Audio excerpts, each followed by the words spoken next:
السلام علیکم ورحمۃ اللہ وبرکاتہ، نحمده ونصلی علی رسولہ الکریم، اما بعد فاعوذ باللہ من الشیطان الرجیم، بسم اللہ الرحمن الرحیم، رب اشرح لی صدری ویسر لی امری واحلل عقدۃ من لسانی یفقهوا قولی۔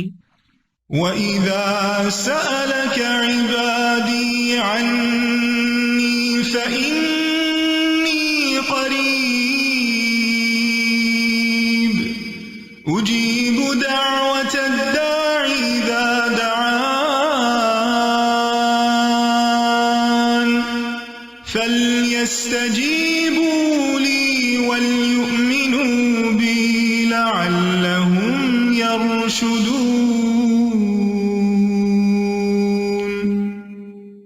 اور جب میرے بندے آپ سے میرے بارے میں سوال کریں تو کہہ دیجئے بے شک میں قریب ہوں، میں پکارنے والے کی پکار کا جواب دیتا ہوں۔ جب وہ مجھے پکارے تو ان کو چاہیے کہ وہ میرا حکم مانیں اور مجھ پر ایمان رکھیں تاکہ وہ ہدایت پائیں۔ فَاسْتَغْفِرُوهُ ثُمَّ تُوبُوا إِلَيْهِ إِنَّ رَبِّي قَرِيبٌ مُجِيبٌ۔ سو اس سے بخشش مانگو، پھر اس کی طرف پلٹ آؤ، یقیناً میرا رب قریب ہے، قبول کرنے والا ہے۔ اللہم لک الحمد انت قیم السماوات والارض ومن فیہن، ولک الحمد لک ملک السماوات والارض ومن فیہن، ولک الحمد انت نور السماوات والارض، ولک الحمد انت الحق ووعدک الحق ولقاؤک حق وقولک حق والجنة حق والنار حق والنبیون حق ومحمد صلی اللہ علیہ وسلم حق والساعة حق۔ اللہم لک اسلمت وبک آمنت وعلیک توکلت والیک انبت وبک خاصمت والیک حاکمت فاغفر لی ما قدمت وما اخرت وما اسررت وما اعلنت انت المقدم وانت المؤخر لا الہ الا انت۔ اے اللہ، سب تعریف تیرے ہی لیے ہے، تو آسمانوں اور زمین اور ان کے درمیان جو چیزیں ہیں ان کو سنبھالنے والا ہے، اور تیرے ہی لیے ہے سب تعریف، آسمانوں اور زمین اور ان کے درمیان تمام چیزوں کی بادشاہی بھی تیرے ہی لیے ہے، اور تیرے ہی لیے ہے سب تعریف، تو آسمانوں اور زمین کا نور ہے، اور تیرے ہی لیے ہے سب تعریف، تو حق ہے، تیرا وعدہ حق ہے، تیری ملاقات حق ہے، تیرا قول حق ہے، جنت حق ہے، آگ حق ہے، انبیاء حق ہیں، اور محمد صلی اللہ علیہ وسلم حق ہے، اور قیامت حق ہے۔ اے میرے اللہ، میں نے اپنا آپ تیرے سپرد کر دیا اور میں تجھ پر ایمان لایا، تجھی پر میں نے بھروسہ کیا، تیری ہی طرف میں متوجہ ہوا، تیری ہی مدد سے میں نے مخالفین سے جھگڑا کیا اور تجھی کو میں نے حکم بنایا، بس میرے سب گناہ بخش دے جو میں نے پہلے کیے، بعد میں کیے، چھپ کر کیے، ظاہراً کیے۔ تو ہی آگے کرنے والا ہے اور تو ہی پیچھے کرنے والا ہے، کوئی الہ نہیں مگر تو ہی۔ دروشی بھی پڑھ لیجئے۔ اللہم صلی علی محمد وعلی آل محمد کما صلیت علی ابراہیم وعلی آل ابراہیم انک حمید مجید۔ اللہم بارک علی محمد وعلی آل محمد کما بارکت علی ابراہیم وعلی آل ابراہیم انک حمید مجید۔ آج ہم انشاءاللہ ازواج اور اولاد کے لیے دعائیں پڑھیں گے۔ ارشاد باری تعالیٰ ہے، ربنا هب لنا من ازواجنا وذرياتنا قرة اعين واجعلنا للمتقين اماما۔ سورۃ الفرقان کی آیت نمبر 74 سے 76 تک اللہ سبحانہ تعالیٰ کا ارشاد ہے، والذین یقولون ربنا هب لنا من ازواجنا وذریاتنا قرۃ اعین واجعلنا للمتقین اماما، اولئک یجزون الغرفۃ بما صبروا ویلقون فیہا تحیۃ وسلاما خالدین فیہا حسنت مستقرا ومقاما، اور وہ لوگ جو کہتے ہیں اے ہمارے رب ہمیں اپنے ازواج اور اولاد کی طرف سے آنکھوں کی ٹھنڈک عطا فرما اور ہمیں متقی لوگوں کا امام بنا، یہی لوگ ہیں جو اپنے صبر کے بدلے جنت میں بالا خانے دیے جائیں گے، اور وہ اس میں دعائے خیر اور سلام سے استقبال کیے جائیں گے، اس میں وہ ہمیشہ رہنے والے ہوں گے، کتنا اچھا ٹھکانہ اور کتنی اچھی قیام گاہ۔ اولاد کے لیے دعا مانگنا انبیاء اور اہل ایمان کا شیوا رہا ہے۔ ابراہیم علیہ السلام نے دعا کی تھی، رب ہب لی من الصالحین، اے میرے رب مجھے نیک اولاد عطا فرما۔ اہل ایمان کی دعا اللہ تعالیٰ نے قرآن مجید میں ذکر کی ہے، وَأَصْلِحْ لِي فِي ذُرِّيَّتِي، اور میری خاطر میری اولاد کی اصلاح کر دے۔ زکریا علیہ السلام نے دعا کی تھی، فَهَبْ لِي مِن لَّدُنْكَ وَلِيًّا يَرِثُنِي وَيَرِثُ مِنْ آلِ يَعْقُوبَ وَاجْعَلْهُ رَبِّ رَضِيًّا، مجھے اپنے پاس سے ایک وارث عطا فرما جو میرا وارث بنے اور آل یعقوب کا وارث ہو، اور اے میرے رب اسے پسند کیا ہوا بنا، وہ ایسا ہو جس سے تو راضی ہو جائے، وہ پسندیدہ ہو۔ ابراہیم علیہ السلام نے دعا کی تھی، رب اجعلنی مقیم الصلاۃ ومن ذریتی ربنا وتقبل دعا، اے میرے رب مجھے بھی اور میری اولاد کو بھی نماز قائم رکھنے والا بنا، اے رب میری یہ دعا قبول فرما۔ اہل ایمان ہمیشہ اپنی اولاد کے لیے دعا کرتے ہیں۔ سورۃ الفرقان کی جو آیات میں نے آپ کے سامنے پڑھی ہیں، یہ عباد الرحمن سے متعلق آیات ہیں کہ رحمان کے خاص بندے، رحمان کے پسندیدہ بندے اللہ تعالیٰ سے دعا کرتے ہیں کہ ربنا ہب لنا من ازواجنا وذریاتنا قرۃ اعین، کہ اللہ ہمیں اپنی ازواج سے اور اپنی اولاد سے آنکھوں کی ٹھنڈک عطا فرما۔ یاد رکھیے یہ دعا ہر صاحب ایمان کا شیوا ہے، ہر مومن کو یہ دعا کرتے رہنا چاہیے، چاہے ہماری اولاد نیک ہی کیوں نہ ہو، چاہے وہ فرما بردار ہی کیوں نہ ہو، چاہے وہ قرآن کی حافظ ہی کیوں نہ ہو، چاہے وہ دین کی عالم ہی کیوں نہ ہو، پھر بھی یہ دعا مانگتے رہنا چاہیے، اس لیے کہ دل رحمان کی 2 انگلیوں کے درمیان ہوتا ہے، وہ جیسے چاہے انہیں پھیر سکتا ہے۔ ہمیں نہیں معلوم کہ آج اگر ہماری اولاد دین پر ہے تو کل اس کا مستقبل کیا ہوگا، اس لیے کبھی بھی اس بارے میں بے فکر نہیں ہونا چاہیے۔ نیک سے نیک ترین اولاد بھی ہو، تہجد گزار بھی ہو، صائم اور قائم ہو، لیکن پھر بھی دعا کرتے رہیں۔ اگر آپ کی اولاد نیک ہے تو آپ کی دعائیں ان کی نیکی میں استقامت اور اضافے کا سبب بنے گی، یعنی وہ مزید نیک بنے گی، ان کے اندر مزید استقامت آئے گی، اور پھر اسی طرح ان کا ایمان بھی بڑھے گا۔ اور اگر وہ نیک نہیں ہے اور اگر وہ آپ کی آنکھوں کی ٹھنڈک نہیں ہے تو اس دعا سے انشاءاللہ وہ آپ کی آنکھوں کی ٹھنڈک بنیں گے۔ تو ہم سب کو بھی یہ دعا کرتے رہنا ہے کہ اے اللہ ہماری اولاد کو نیک بنا اور ان کو متقین کا امام بنا، یعنی تقوی والوں کی صحبت میں ہوں اور تقوی والوں میں بھی سب سے آگے ہوں، تقوی والوں کو بھی مزید لیڈ کرنے والے ہوں، ان کی رہنمائی کرنے والے ہوں، اور پھر یہ کہ وہ ہماری آنکھوں کی ٹھنڈک بھی ہوں، یعنی جہاں وہ رب کے پسندیدہ ہوں وہاں وہ ہمارے لیے بھی باعث سکون ہو۔ اس کے ساتھ ساتھ انسان کے لیے لازم ہے کہ وہ اپنی اولاد کی نیک تربیت بھی کرتا رہے، کیونکہ تربیت کی کوشش کرنا جو ہے ایک صبر آزما کام ہے۔ اسی لیے اس آیت کے بعد جو آیت آتی ہے اس میں صبر کرنے والوں کی جزا جنت میں غرفہ بتائی گئی ہے۔ عربوں کے ہاں گھر کے اندر جتنے بھی کمرے ہوتے ہیں ان میں سے سب سے بہترین کمرہ غرفہ کہلاتا ہے، یعنی سب سے اعلیٰ ترین درجہ۔ تو جنت میں بھی جب غرفہ کی بات ہے تو اس سے مطلب کوئی ہائی رائز بلڈنگ نہیں ہے، کیونکہ وہ ایک جگہ پر آتا نا کہ غرفات پر غرفات مبنیہ ہوں گے، تو اس سے مراد یہ ہے کہ جنت کے اعلیٰ ترین مقامات اللہ تعالیٰ ان کو عطا کرے گا جو صبر کے ساتھ تربیت بھی کرتے رہیں گے اور صرف اپنی تربیت اور اپنی کوشش کو کافی نہیں سمجھیں گے بلکہ اللہ تعالیٰ سے دعا بھی کریں گے۔ اور بہت دفعہ ایسا بھی ہوتا ہے کہ ہم تربیت میں پوری کوشش کر لیتے ہیں لیکن اس کا اثر اولاد میں نظر نہیں آتا، اولاد آپ کی ایکسپیکٹیشن پہ پوری نہیں اترتی، آپ جیسے ان کو دیکھنا چاہتے ہیں ویسے وہ نظر نہیں آتے۔ کیا ہم نوح علیہ السلام کی تربیت پہ کوئی شک کریں گے؟ ان کے 4 بیٹے تھے جن میں سے 3 بہترین بیٹے ثابت ہوئے، لیکن ایک بیٹا اپنے ہی راستے پر چل نکلا۔ تو اس میں انسان کی کوشش اگر ہو اور انسان کے بس میں ہو اولاد کی اصلاح تو وہ سبھی کو سیدھا کر کے رکھ دے، لیکن یاد رکھیے کوشش ہماری، دعا ہماری، اور اس میں اثر ڈالنے والا اور اس کو ہماری آنکھوں کی ٹھنڈک بنانے والا صرف اور صرف ہمارا رب ہے۔ اس لیے مومن صرف اپنی کوششوں پہ بھروسہ نہیں کرتا بلکہ وہ اپنے رب کو پکارتا رہتا ہے۔ اور پھر عام طور پر یہ ہوتا ہے کہ ہم اس دعا کو اپنی دعاؤں کا حصہ نہیں بناتے۔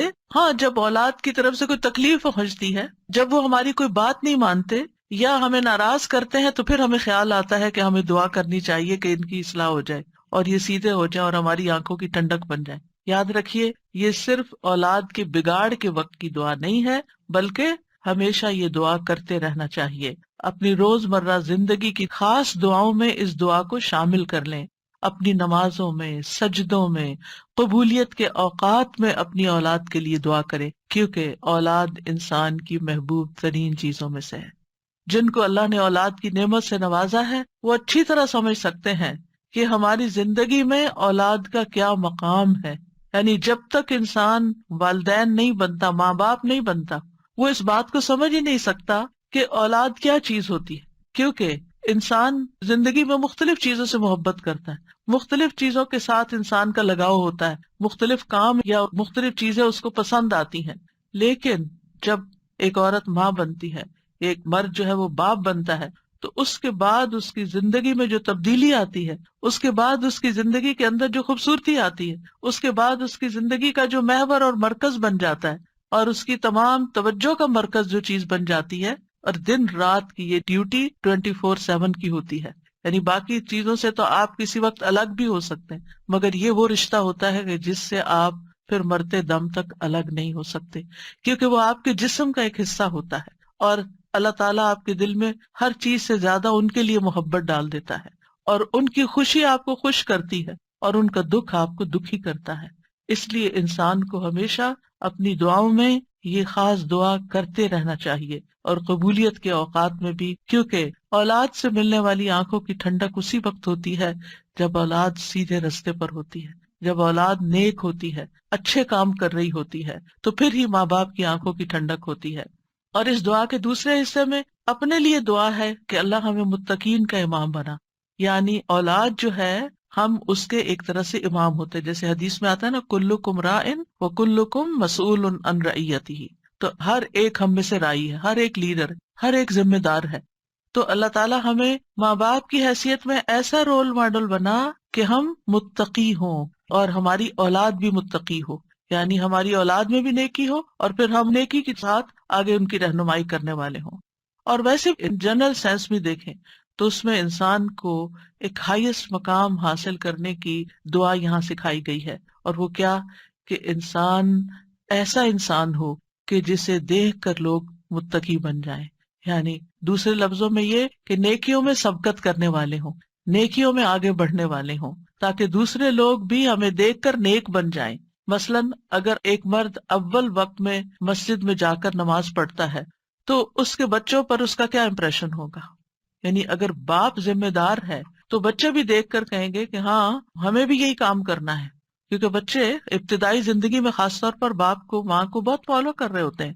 پھر اسی طرح اگر آپ کا پڑوسی آپ کو دیکھتا ہے، آپ کے کولیگز آپ کو دیکھتے ہیں کہ آپ کی توجہ سب سے زیادہ کس چیز کی طرف ہے، تو وہ بھی آپ کی دیکھا دیکھی نیکی کے کام میں آگے بڑھتے ہیں۔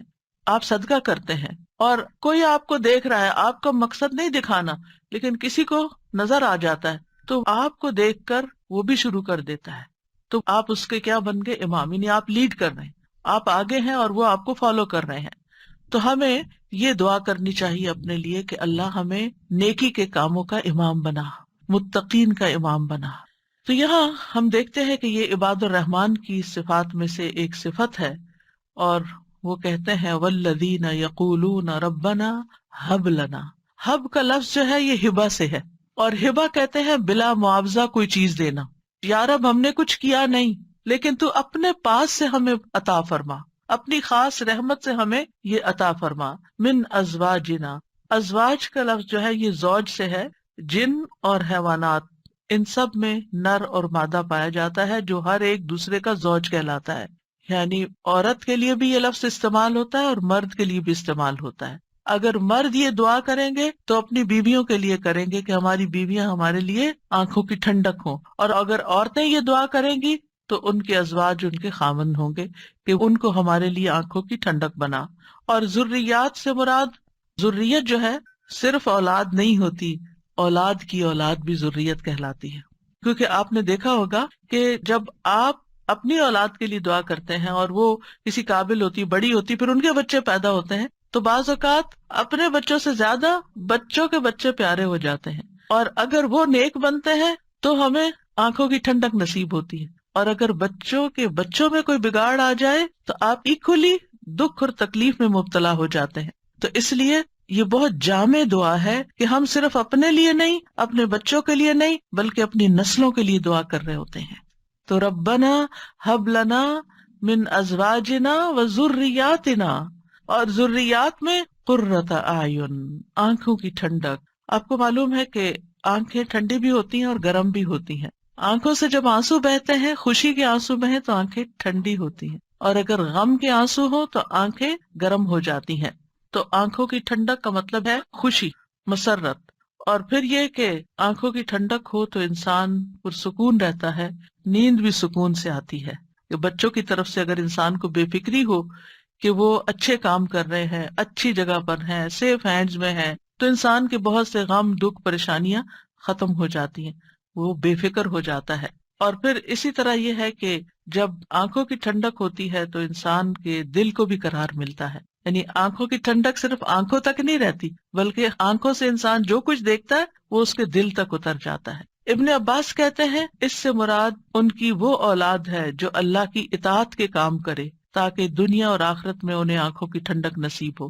یعنی جو بچے نیک ہوتے ہیں وہ ماں باپ کے لیے ان کی زندگی میں بھی خوشی کا باعث ہوتے ہیں، اور جب ماں باپ فوت ہو جاتے ہیں تو وہ ان کے لیے صدقہ جاریہ بن جاتے ہیں. اور پھر جب قیامت کے دن اٹھیں گے اور اولاد اور والدین کو اللہ سبحانہ تعالیٰ جمع کر دے گا اپنی جنتوں میں، تو یہ وہاں بھی ان کو دیکھ دیکھ کر خوش ہوتے رہیں گے. obviously جو بچے ماں باپ کے ساتھ نہیں جا سکیں گے، جو ماں باپ کا دین چھوڑ گئے یا ان کا راستہ چھوڑ گئے یا نماز روزہ چھوڑ گئے، تو پھر ظاہر ہے کہ وہ بچے چاہے دنیا میں کتنے بھی کامیاب کیوں نہ ہوں، وہ آخرت میں ساتھ نہیں ہوں گے. تو اس لیے جب یہ دعا کرتے ہیں تو اس میں ان کی ہدایت اور صلاح کی دعا بھی آ جاتی ہے. یعنی یہاں اس دعا سے مراد صرف بچوں کا ظاہری حسن اور خوبصورتی اور ان کی دنیا کی کامیابیاں اور دنیا میں ان کا مال و دولت کمانا، یہ بھی ٹھیک ہے، خوشی کی بات ہوتی ہے. بچہ خوبصورت ہو تو ماں باپ کو بہت اچھا لگتا ہے، بچہ اگر کامیاب ہو، کوئی ڈگری کر لے تو ماں باپ کو بہت اچھا لگتا ہے، بچے کو اچھی جاب مل جائے تو ماں باپ بہت خوش ہوتے ہیں. اور جو ماں باپ صرف دنیا کے لیے جیتے ہیں اور جن کا مطلب اور مقصد، ایم اور گول صرف دنیا کمانا ہوتا ہے، وہ انہی باتوں پر خوش ہوتے رہتے ہیں. لیکن جو اہل ایمان ہوتے ہیں ان کی خوشی صرف اس چیز میں نہیں ہوتی، ان کی خوشی اولاد کی نیکی میں ہوتی ہے کہ ہماری اولاد نیک ہو. تو جب ہم یہ کہتے ہیں کہ ہمیں آنکھوں کی ٹھنڈک عطا کر، تو اس سے مطلب یہ ہوتا ہے کہ اللہ وہ تیرے اطاعت گزار ہوں، فرما بردار ہوں، خیر اور بھلائی کے کاموں میں آگے جانے والے ہوں، اللہ کی عبادت اچھے طریقے سے کرنے والے ہوں، گناہوں اور حرام کاموں سے بچنے والے ہوں. اور وَجَعَلْنَا لِلْمُتَّقِينَ إِمَامًا، کہ اللہ ہمارے ماتحت جتنے بھی لوگ ہیں وہ سب متقی ہوں. یعنی ایک طرف اولاد کے لیے دعا اور دوسری طرف ان لوگوں کے لیے جو ہمیں فالو کرتے ہیں یا جن کے اوپر ہم ذمہ دار بنائے گئے ہیں کہ یا اللہ ان کے اندر بھی تقویٰ پیدا کر دے. یعنی ہماری اولاد تو نیک ہو، لیکن آپ کے ساتھ جو لوگ کام کر رہے ہیں، جن کے آپ ذمہ دار ہیں، مثلاً اگر آپ استاد ہیں اور آپ کے شاگرد ہیں، یا آپ ایک لیڈر ہیں، کمیونٹی لیڈر ہیں اور آپ کے بہت سے فالوورز ہیں، یا اسی طرح اور جو بھی کام آپ لیڈرشپ رول میں کرتے ہیں، تو یا اللہ جو لوگ آپ کی جو ٹیم ہے، یا اللہ اس کو بھی متقی بنا دے، اس کے اندر بھی اپنی محبت پیدا کر دے. کتنی خوبصورت دعا ہے. ظاہر ہے کہ انسان انہی لوگوں کے ساتھ ہوتا ہے، یا تو گھر میں ہوتا ہے یا باہر کام پر ہوتا ہے. جب گھر میں ہوتا ہے تو کیا ہوتا ہے، بیوی اور بچوں کو دیکھ کر انسان اپنی آنکھیں ٹھنڈی کرتا ہے، اس کو ایک پرسکون ماحول ملتا ہے. اور جب وہ گھر سے باہر ہوتا ہے، اپنی جاب پر ہوتا ہے، اپنی ٹیم کے ساتھ ہوتا ہے، تو ان کی نیکی، ان کا اخلاق، ان کا تقویٰ دیکھ دیکھ کر اس کی آنکھیں ٹھنڈی ہوتی رہتی ہیں. سنسیئر مخلص ساتھیوں کا مل جانا یہ اللہ تعالیٰ کی بہت بڑی نعمت ہوتی ہے. اور پھر آپ دیکھیے کہ یہ نہ صرف ان کے تقوی کی دعا ہے بلکہ جو خود متقی بننے کی خواہش رکھتا ہوگا وہی چاہے گا کہ اس کی ساتھی اور اس کے ماحول کے لوگ اور اس کے آس پاس کے لوگ تقوی والے ہوں. اور یہ معنی بھی اس کا بنتا ہے کہ یا اللہ تو ہمیں اتنا تقوی عطا کر کہ ہم متقین کے امام بن جائیں، یعنی ان متقین میں سے بھی سب سے آگے ہو تقوی میں. للمتقین اماما، یعنی ہمیں ہدایت کا امام بنا، لوگوں کو ہم سے ہدایت حاصل ہو، گمراہی کا امام نہ بنے. کیونکہ اللہ سبحانہ تعالیٰ نے خوش بخت لوگوں کے بارے میں فرمایا سورۃ الانبیاء میں، وَجَعَلْنَاهُمْ أَئِمَّةً يَهْدُونَ بِأَمْرِنَا وَأَوْحَيْنَا إِلَيْهِمْ فِعْلَ الْخَيْرَاتِ وَإِقَامَ الصَّلَاةِ وَإِيتَاءَ الزَّكَاةِ وَكَانُوا لَنَا عَابِدِينَ، اور ہم نے انہیں ایسے پیشوا بنایا جو ہمارے حکم کے ساتھ رہنمائی کرتے تھے، اور ہم نے ان کی طرف نیکیاں کرنے اور نماز قائم کرنے اور زکوٰۃ ادا کرنے کی وحی بھیجی، اور وہ صرف ہماری عبادت کرنے والے تھے. تو اس سے کیا پتہ چلتا ہے کہ ہم نے انہیں ایسا پیشوا بنایا جو ہمارے حکم کے ساتھ رہنمائی کرتے تھے. یہ ہے متقین کے امام کہ جو اللہ کی مرضی اور اللہ ہی کے دی ہوئی جو تعلیم اور ہدایت ہے اس کے مطابق لوگوں کو گائیڈ کرتے ہیں، صرف اپنی من پسند چیزوں یا اپنی طرف سے چیزیں ایجاد نہیں کرتے. اور اہل شقاوت بدبخت لوگوں کے بارے میں آتا ہے وَجَعَلْنَاهُمْ أَئِمَّةً يَدْعُونَ إِلَى النَّارِ، ہم نے ان کو ایسے امام بنایا جو لوگوں کو آگ کی طرف بلاتے ہیں، جیسے فرعون تھا، قارون اور اس طرح کے لوگ کہ لوگ ان کو فالو کرتے تھے اور وہ خود بھی آگ کی طرف جانے والے. جیسے فرعون کے بارے میں آتا ہے يَقْدُمُ قَوْمَهُ يَوْمَ الْقِيَامَةِ فَأَوْرَدَهُمُ النَّارِ، کہ قیامت کے دن وہ اپنی قوم کو لیڈ کر رہا ہوگا اور انہیں آگ میں لے جا کے گرائے گا. تو اس لیے بہت ضروری ہے کہ ہم خیر میں اچھا نمونہ بنے. اور ویسے بھی آپ دیکھیں کہ انسان کے امپریشنز ہوتے ہیں، انسان جو کچھ کرتا ہے اچھا کرتا ہے یا برا کرتا ہے اس کے آثار ہوتے ہیں. یعنی آپ اچھا کرتے ہیں اور آپ کو دیکھ کے جتنے لوگ خاموشی سے اچھا کر لیتے ہیں وہ سارے آپ کے آثار ہو گئے، اور ان سب کی نیکی آپ کی نیکی میں جمع ہو گئی. اور آپ کو دیکھ کر اگر کوئی شخص غلط ٹرینڈ اختیار کرتا ہے تو اس کی قباحت بھی آپ کے پلے میں پڑ گئی. تو متقین کا امام بننے کے لیے یاد رکھیے دو چیزیں بڑی اہم ہیں، ایک ہے صبر اور دوسرے ہے یقین. صبر اور یقین، یہ دو چیزیں ہوں تو یہ مقام حاصل کیا جا سکتا ہے. اللہ تعالیٰ فرماتے ہیں وَجَعَلْنَا مِنْهُمْ أَئِمَّةً يَهْدُونَ بِأَمْرِنَا لَمَّا صَبَرُوا وَكَانُوا بِآيَاتِنَا يُوقِنُونَ، اور جب انہوں نے صبر کیا تو ہم نے ان میں سے ایسے امام بنائے جو ہمارے حکم سے رہنمائی کرتے تھے اور وہ ہماری آیات پر یقین رکھتے تھے. یاد رکھیے ایک بچے کی تربیت صبر آزما کام ہوتا ہے، اور اس کے بارے میں ہوپ فل رہنا بھی بڑا ضروری ہوتا ہے. کیونکہ اگر ہم صبر کا دامن چھوڑ دیں اور یہ کہے کہ یہ تو ماننے والے نہیں اور یہ ہماری سنتے نہیں، ٹھیک ہے جو چاہیں کریں، اور ان کو کھلی چھٹی دے دیں، تو وہ تو بگاڑ کی آخری حد کو پہنچ جائیں گے. آپ کھلی چھٹی دے دیں گے نہیں، آپ کو اچھے اخلاق کے ساتھ، رویے کے ساتھ وقتاً فوقتاً ان کی اصلاح کا کام کرتے رہنا ہے. اور یہ صبر آزما کام ہے. یعنی بعض اوقات آپ کا دل اندر سے کٹ رہا ہوگا، آپ شدید غصے کا شکار ہوں گے، شدید نفرت کا شکار ہوں گے ان کے کسی غلط کام پر، لیکن آپ اس کا ایسا اظہار نہیں کریں گے کہ جس سے وہ ہمیشہ کے لیے آپ کو خیر بات کہہ کے چلے جائیں اور آپ سے کٹ جائیں. کیونکہ آپ دیکھیں بہت سے بچے ایسے ہوتے ہیں جو ماں باپ کی نیگنگ سے اور ماں باپ کی بد اخلاقی اور بدسلوکی سے پھر وہ ہمیشہ کے لیے ان کو چھوڑ ہی جاتے ہیں. تو ایسا کوئی طریقہ اختیار نہیں کرنا کہ جس سے وہ دور ہوں، بلکہ محبت کے ساتھ. یعنی اگر ان کے اندر آپ دیکھتے ہیں کچھ چیزیں ایسی ہیں جو درست نہیں، تو محبت کے ساتھ اور صبر کے ساتھ دعائیں کرتے کرتے ان کی اصلاح کرتے جائیں. ہو سکتا ہے آپ اپنی زندگی میں نہ دیکھیں وہ دن جس کو آپ دیکھنا چاہتے ہیں، لیکن مرنے کے بعد آپ کو ان کی دعائیں پہنچ رہی ہوں، آپ کی وہ محنت ضائع نہیں جائے گی. تو لما صبروا، صبر کرنا بہت ضروری ہے. اور پھر یہ ہے کہ ان کی طرف سے جتنی بھی آزمائشیں آئیں، ان کی طرف سے جو تکلیفیں آپ کو پہنچے، کیونکہ جو بھی ماں باپ بنتے ہیں وہ سب جانتے ہیں کہ اولاد کی طرف سے بعض اوقات آنکھوں کی ٹھنڈک سے زیادہ تکلیفیں ہی پہنچتی ہیں. یعنی وہ آپ کا مقام نہیں سمجھتے جب تک وہ خود ماں باپ نہیں بنتے. ان کو سمجھ نہیں آتی کہ ماں باپ کا مقام کیا ہے اور ماں باپ کی تکلیف کیا ہے. لہٰذا ایسے تمام مواقع پر صبر سے کام لینا ہے. اور دوسرا یہ کہ یقین رکھنا ہے، بے یقینی سے دعا نہیں کرنی. یقین رکھنا ہے کہ اللہ میری دعائیں سنتا ہے اور وہ ضرور سنے گا.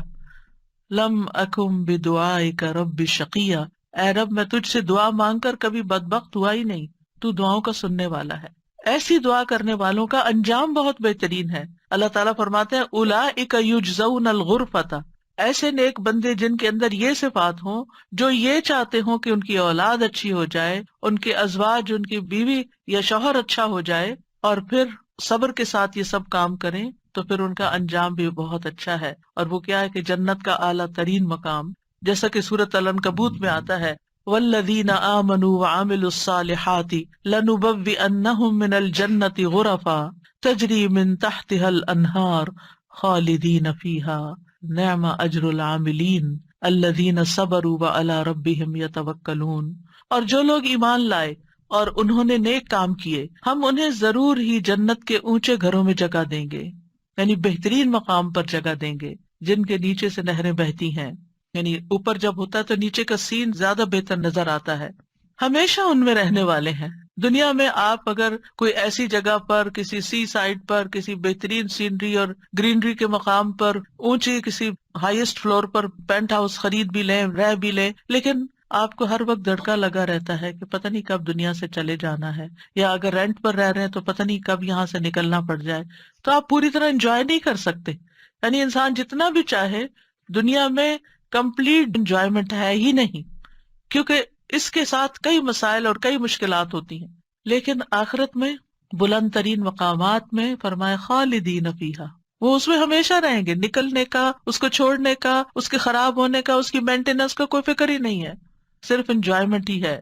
نعم اجر العاملین، لیکن یہ کس کو ملتا ہے؟ جو عمل کرتے ہیں، جو کام کرتے ہیں، جو محنت کرتے ہیں۔ کتنا اچھا اجر ہے عمل کرنے والوں کا۔ کون ہے وہ عمل؟ کیا دو عمل بتائے گئے؟ الذین صبروا وعلی ربہم یتوکلون، وہ جو صبر کرتے ہیں اور اپنے رب پر توکل کرتے ہیں، بھروسہ کرتے ہیں۔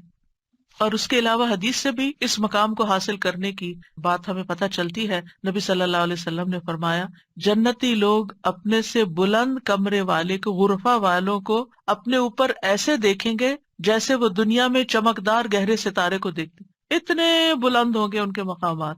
آپ سوچئے، کبھی آپ جب جہاز پر ونڈو سیٹ پر بیٹھے ہوتے ہیں تو آپ جب نیچے دیکھتے ہیں تو بعض اوقات بہت ہی خوبصورت مناظر نظر آتے ہیں۔ تو آپ سوچئے کہ جس کا گھر وہ ستارے کی جگہ پر ہو، اتنا بلند مقام اس کو مل چکا ہو، تو پھر اس کو کیا کچھ نظر نہیں آئے گا نیچے۔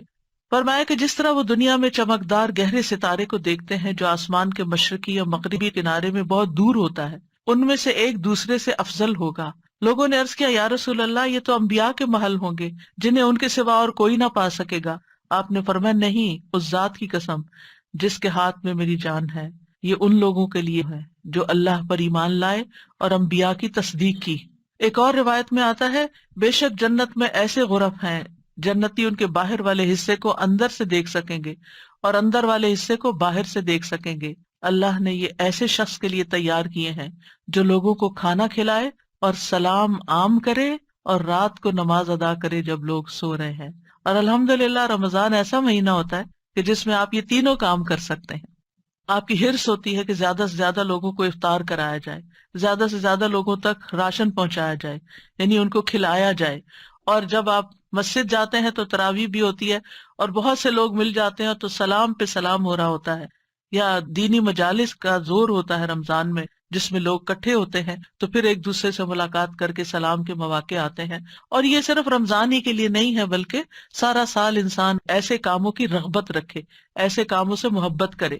اور ان کی جنت میں وہ کیا ہوگا؟ وَيُلَقَّوْنَ فِيهَا تَحِيَّةً وَسَلَامًا، وہاں ان کو سلام اور دعا دی جائے گی۔ تحیہ کہتے ہیں زندگی کی دعا دینا، یعنی ان کے استقبال کے لیے ایسے فرشتے موجود ہوں گے جو انہیں سلام بھی کریں گے اور سلامتی کی دعائیں بھی دیں گے۔ جب کوئی سلامتی کی دعا آپ کو دیتا ہے تو کتنا دل خوش ہوتا ہے۔ تو وہاں فرشتے ان کو دعائیں دے رہے ہوں گے، اور پھر آپس میں جب ملاقاتیں ہوں گی جنتیوں کی، تب بھی سلام دعا ہو رہی ہوگی۔ اور یہ سلامتی ان کو کس لیے ملی؟ کیونکہ دنیا میں انہوں نے گناہوں سے سلامت زندگی بسر کی۔ خالدین فیہا حسنت مستقرا ومقاما، ہمیشہ اس میں رہیں گے۔ کتنا خوبصورت ٹھکانہ، کتنا اچھا مقام۔ یاد رکھیے، یہ دعا گھروں کی اصلاح کی بنیاد رکھتی ہے۔ اس میں صرف اولاد ہی نہیں بلکہ ازواج بھی، یعنی شوہر اور بیوی۔ آج آپ دیکھیں کہ ہر دوسرے گھر کا یہ مسئلہ بنا ہوا ہے کہ گھر میں میاں بیوی کی لڑائیاں جاری ہیں۔ اس سے ایک دوسرے کے اندر ایک بے چینی، اداسی، پریشانی، کاموں میں رکاوٹ اور کتنی بے شمار خرابیاں، اور سب سے بڑی بات یہ کہ آپ اپنی اولاد کے لیے ایک بہترین نمونہ ہوتے ہیں. آپ صرف آپس میں نہیں لڑتے بلکہ اپنے بچوں کو ایک برا نمونہ پیش کر کے ان کی زندگیوں کو بھی جہنم بناتے ہیں. اور پھر آپ دیکھیے کہ کوئی اور انسان ناراض ہو جائے تو اس سے انسان کو اتنی تکلیف نہیں ہوتی، حتیٰ کہ اگر ماں باپ بھی ناراض ہوتے ہیں نا تو انسان اتنی پرواہ نہیں کرتا. لیکن اگر شوہر بیوی سے یا بیوی شوہر سے ناراض ہو تو انسان کے غم کی انتہا ہوتی ہے، کسی چیز میں دل نہیں لگتا، پریشانی چھا جاتی ہے اور ہر چیز بے مزہ ہو جاتی ہے. چاہے خوبصورت ترین محل میں آپ رہتے ہو، خوبصورت ترین لباس آپ پہنتے ہو، بہترین کھانے آپ کھاتے ہو، لیکن اگر میاں بیوی کا آپس میں پیار نہیں ہے، آپس میں اتفاق نہیں ہے، آپس میں ایک دوسرے سے خوش نہیں ہے، تو زندگی کی کوئی خوشی نہیں ہوتی. تو اس لیے بہت ضروری ہے کہ اس دعا سے کام لیا جائے، اور جہاں کہیں تھوڑے بہت بھی پرابلمز ہیں وہ بھی انشاءاللہ حل ہو جائیں گے، اور جہاں بڑے مسائل ہیں اور جہاں مسائل نہیں بھی وہاں بھی یہ دعا پڑھی جائے تاکہ گھروں کے اندر ایک خوبصورتی آئے. یعنی اللہ تعالیٰ نے ہمیں منع تو نہیں کیا کہ دنیا میں ہم محبت سے زندگی نہ گزاریں، یعنی ہمیں دنیا میں بھی محبت چاہیے، آپس کی اتفاق اور پیار چاہیے. ایک محبت جو ہوتی ہے وہ انسان کی ضرورت ہوتی ہے، ایک دوسرے کی کیئر کرنا ایک ضرورت ہوتی ہے ہر انسان کی. اور اللہ سبحانہ و تعالیٰ نے جوڑے بنائے کیوں ہیں؟ قرآن مجید میں اللہ تعالیٰ فرماتے ہیں وَمِنْ آيَاتِهِ أَنْ خَلَقَ لَكُم مِّنْ أَنفُسِكُمْ أَزْوَاجًا لِتَسْكُنُوا إِلَيْهَا وَجَعَلَ بَيْنَكُم مَّوَدَّةً وَرَحْمَةً إِنَّ فِي ذَلِكَ لَآيَاتٍ لِقَوْمٍ يَتَفَكَّرُونَ.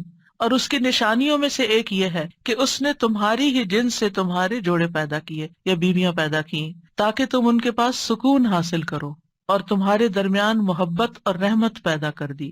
غور و فکر کرنے والوں کے لیے اس میں کئی نشانیاں ہیں. تو اللہ سبحانہ و تعالیٰ نے شادی کا مقصد کیا رکھا ہے؟ سکون کا حصول.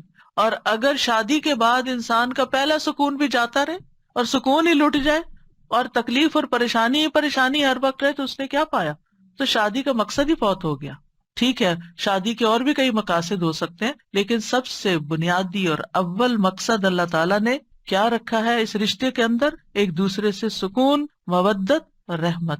ایک دوسرے سے محبت بھی کریں اور ایک دوسرے پر رحم بھی کریں، ایک دوسرے کی کیئر کریں، ایک دوسرے کا خیال رکھیں، ایک دوسرے کی ضرورت کو پہچانیں. صرف خود غرضی نہ ہو کہ میری مرضی، میرا مقصد، میرا مطلب اور میں جو چاہوں صرف وہ ہو میرے پاس. نہیں، یہ بھی دیکھنا ہوگا کہ دوسرا کیا چاہتا ہے. اور جن کپلز کو یہ سمجھ آ جاتی ہے کہ دوسرے کی خواہش کیا ہے اور وہ دوسرے کی خواہش کو پورا کرنے کی کوشش کرتے ہیں تو لازماً دوسرا بھی پھر ان کی خواہش پوری کرتا ہے اور ایک خوشگوار زندگی وجود میں آتی ہے. اسی طرح اللہ تعالیٰ نے سورۃ النحل میں بھی فرمایا وَاللَّهُ جَعَلَ لَكُم مِّنْ أَنفُسِكُمْ أَزْوَاجًا وَجَعَلَ لَكُم مِّنْ أَزْوَاجِكُمْ بَنِينَ وَحَفَدَةً وَرَزَقَكُم مِّنَ الطَّيِّبَاتِ أَفَبِالْبَاطِلِ يُؤْمِنُونَ وَبِنِعْمَةِ اللَّهِ هُمْ يَكْفُرُونَ. اور اللہ نے تمہارے لیے تمہارے نفسوں سے بیویاں پیدا کی اور تمہارے لیے تمہاری بیویوں سے بیٹے اور پوتے پیدا کیے. یعنی اللہ نے ان سے تمہیں اولاد دی اور اس نے تمہیں پاکیزہ چیزوں سے رزق عطا کیا. کیا پھر بھی وہ باطل پر ایمان لاتے ہیں اور اللہ کی نعمت کا انکار کرتے ہیں، یعنی اللہ تعالیٰ کی نعمتوں کی ناشکری کرتے ہیں؟ تو یاد رکھیے کہ گھروں کی اصلاح کا انحصار ازواج کی اصلاح پر ہے، آپس کے اتفاق پر ہے، اور اولاد کی اصلاح سے پہلے ازواج کی اصلاح کی بات ہے. ابن علان کہتے ہیں کہ یہ دعا یعنی ازواج کے بارے میں شروع ہوتی ہے، کیونکہ اگر ازواج کی اصلاح ہو تو اولاد کی اصلاح ہوتی ہے. یعنی شوہر یا بیوی کی اصلاح ہو جائے، وہ ایک دوسرے کے لیے آنکھوں کی ٹھنڈک ہو تو اولاد خود بخود آنکھوں کی ٹھنڈک ہوتی چلی جائے گی. اور آنکھوں کی ٹھنڈک سے مراد یہ نہیں ہے صرف کہ ایک شوہر اپنی بیوی کو زیادہ خوبصورت دیکھے یا تندرست دیکھے، بلکہ اس حال میں دیکھے کہ وہ اللہ کی فرما بردار ہو. کیونکہ ایک حدیث میں آتا ہے کہ دنیا متاع ہے اور دنیا کی سب سے بہترین متاع نیک بیوی ہے. یعنی دنیا میں جتنی بھی نعمتیں ہیں ان میں سے سب سے بڑی نعمت ایک مرد کے لیے کیا ہے؟ ایک نیک بیوی ہے، ایک اچھی بیوی ہے. اور نیکی صرف نماز روزے کا نام نہیں ہوتی، نیکی اچھے اخلاق کا نام ہوتی ہے. ایک اور حدیث میں آتا ہے نا کہ جب ایک عورت 5 وقت کی نماز پڑھے، رمضان کے روزے رکھے اور اپنے شوہر کی اطاعت کرے، جب وہ اس کو دیکھے، اس کو خوش کر دے، تو وہ جنت کے جس دروازے سے چاہے داخل ہو جائے. یعنی اس تعلق کی بہتری اور خوبصورتی کا اتنا زیادہ اہتمام کیا گیا ہے. اور پھر آپ دیکھیں کہ متقین کا امام بننے کے لیے انسان کو پہلے گھر میں اچھا امام بننے کی ضرورت، یعنی گھر سے باہر آپ اسی صورت میں اچھے امام بن سکتے ہیں جب آپ گھر کے اندر خوبصورتی لاتے ہیں اور اس کے لیے کوشش بھی کرتے ہیں. دیکھیے کچھ رشتے ہمیں اللہ کی طرف سے بنے بنائے مل جاتے ہیں، جیسے ماں باپ کا رشتہ ہے. ماں باپ سے آپ کو انکنڈیشنل لو ملتا ہے. آپ اچھا کریں، آپ برا کریں، آپ ان کو خوش کریں، آپ ان کو ستائیں، آپ ان کے قریب ہوں، آپ ان سے دور ہوں، وہ آپ سے محبت کرتے ہی رہیں گے. آپ زندہ ہوں، آپ مر جائیں، ہر صورت میں محبت کرتے ہیں. آپ نے دیکھا ان ماؤں کو جن کا کوئی بچہ فوت ہو جائے تو وہ زندہ کو بھول گئے اسی کو یاد کرتی رہتی ہیں جو چلا گیا ہے. قریب ہو تب بھی محبت کرتے ہیں، دور ہو تب بھی محبت کرتے ہیں.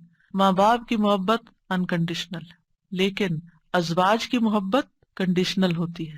اگر آپ اچھے اخلاق کا مظاہرہ کریں گے، اچھے انسان بن کر رہیں گے تو آپ کی محبت بڑھتی جائے گی. لیکن اگر آپ اپنے اخلاق کو کھو دیں گے تو پھر اس محبت میں کمی آنی شروع ہو جائے گی. تو کچھ رشتے بنے بنائے ہوتے ہیں اور کچھ کو بنانا پڑتا ہے، ان کی مینٹیننس کرنی پڑتی ہے. یاد رکھیے شادی جو ہے یہ انبیاء کا طریقہ ہے، نیک لوگوں کا طریقہ ہے، ہمارے دین کا شعار ہے. نکاح جو ہے وہ نصف ایمان ہے. یعنی ہمارے دین میں کرسچینٹی کی طرح یہ نہیں ہے کہ آپ شادی نہیں کریں، آپ نن بن جائیں، آپ فقیر بن جائیں اور آپ زیادہ نیک ہیں. نہیں، آپ شادی کر کے زیادہ نیکی کما سکتے ہیں. یعنی اسلام جو ہے وہ فطری ضروریات کو مد نظر رکھتا ہے. اللہ تعالیٰ فرماتے ہیں یقیناً آپ سے پہلے بھی ہم نے کئی رسولوں کو بھیجا اور ہم نے ان کے لیے بیویاں اور اولاد بنائی. یعنی پیغمبر بھی بیویوں والے اور اولادوں والے تھے. نبی صلی اللہ علیہ وسلم نے فرمایا نکاح میری سنت ہے، بس جو میری سنت پر عمل نہیں کرتا وہ مجھ سے نہیں. تم لوگ شادی کیا کرو. یعنی شادی کرنا بھی ایک نیکی کا کام ہے، عبادت ہے، کیونکہ میں تمہاری تعداد کی بنا پر سابقہ امتوں سے کثرت تعداد میں مقابلہ کروں گا. ایک اور روایت سے پتہ چلتا ہے کہ شادی نہ کرنے والا نبی صلی اللہ علیہ وسلم کے طریقے سے منہ موڑنے والا ہے. آپ کو یاد ہوگا کہ وہ 3 صحابہ جو نبی صلی اللہ علیہ وسلم کی ایبسنس میں حضرت عائشہ کے پاس پوچھنے گئے تھے کہ آپ کے اعمال کیا ہیں، تو جب انہوں نے بتایا تو ان کا وہ تو اللہ کے نبی ہیں، تو اس لیے ایک نے کہا میں کبھی گوشت نہیں کھاؤں گا، دوسرے نے کہا میں کبھی رات کو نہیں سوؤں گا، تیسرے نے کہا میں کبھی شادی نہیں کروں گا. تو نبی صلی اللہ علیہ وسلم کو جب یہ باتیں پتہ چلی تو آپ نے اللہ تعالیٰ کی حمد و ثنا کی اور فرمایا ان لوگوں کو کیا ہو گیا ہے جنہوں نے ایسی اور ایسی باتیں کہی ہیں. میں رات میں نوافل بھی پڑھتا ہوں، سوتا بھی ہوں، نفلی روزہ رکھتا ہوں اور چھوڑ بھی دیتا ہوں، نکاح بھی کرتا ہوں، بس جو شخص میرے طریقے سے منہ موڑے گا وہ مجھ سے نہیں. یعنی وہ میری امت میں سے نہیں ہے جو میرے اس طریقے کو پسند نہ کرے. اللہ سبحانہ تعالیٰ نے خود نکاح کی رغبت دلائی ہے. وَأَنكِحُوا الْأَيَامَ مِنكُمْ وَالصَّالِحِينَ مِنْ عِبَادِكُمْ وَإِمَائِكُمْ، اور اپنے میں سے بے نکاح مردوں اور عورتوں کا نکاح کر دو، اور اپنے غلاموں اور اپنی لونڈیوں میں سے جو نیک ہیں ان کا بھی. نکاح میں دیر کیوں کرتے ہیں عام طور پر؟ کہ ابھی بچے کچھ کماتے نہیں ہیں. فرمایا اگر وہ محتاج ہوں گے اللہ ان کو اپنے فضل سے غنی کر دے گا، اور اللہ وسعت والا اور سب کچھ جاننے والا ہے. اور پھر شادی ویسے بھی آپ دیکھیں نگاہ کی حفاظت کا ذریعہ ہے، شرمگاہ کی حفاظت کا ذریعہ ہے، نصف دین مکمل کرنے کا ذریعہ ہے. حدیث میں آتا ہے جب کوئی شخص نکاح کر لیتا ہے تو اپنا آدھا دین مکمل کر لیتا ہے، لہذا چاہیے کہ باقی آدھے دین کے بارے میں اللہ سے ڈرتا رہے. پھر آپ دیکھیے کہ صرف دنیا میں نہیں آخرت میں جنت میں بھی پاکیزہ جوڑے ہوں گے. وَلَهُمْ فِيهَا أَزْوَاجٌ مُطَهَّرَةٌ، پاکیزہ بیویاں ہوں گی. اہل جنت سے کہا جائے گا ادخلوا الجنت انتم وازواجکم تحبرون، تم اور تمہاری بیویاں جنت میں داخل ہو جاؤ، تم خوش رکھے جاؤ گے. فرشتے اہل ایمان اور ان کی بیویوں اور بچوں کے لیے دعائیں کرتے ہیں. کیا کہتے ہیں؟ ربنا وادخلہم جنات عدن التی وعدتہم ومن صلح من آبائہم وازواجہم وذریاتہم انک انت العزیز الحکیم. اے ہمارے رب، اور انہیں ہمیشگی کے باغات میں داخل کر جن کا تو نے ان سے وعدہ کیا تھا، اور ان کے آباء و اجداد اور ان کی بیویوں اور ان کی اولادوں میں سے جو نیک ہوئے ان کو بھی جنت میں داخل کر. یعنی یہ فرشتے اہل ایمان کے لیے دعا کرتے ہیں. اور جنت میں کوئی بھی کمارا نہیں ہوگا، یعنی جن لوگوں کی دنیا میں شادی نہیں ہوئی ان کو بھی اللہ تعالیٰ جوڑے عطا کرے گا، اور جن کے شوہر پہلے فوت ہو گئے یا بیوی فوت ہو گئی، یا ایک نیک تھا اور ایک جنت میں نہیں گیا دوسرا جہنم میں چلا گیا، تو ان کو بھی اللہ تعالیٰ وہاں جوڑے عطا کرے گا. اور کوئی بھی ایسا نہیں ہوگا کہ جو تنہائی کا شکار ہو، آئسولیشن کا شکار ہو، کیونکہ انسان کی زندگی میں اگر کمپینین ہوتا ہے تو انسان کے لیے سکون کا باعث ہوتا ہے. اور خاص طور پر اگر نیک بیوی ہو.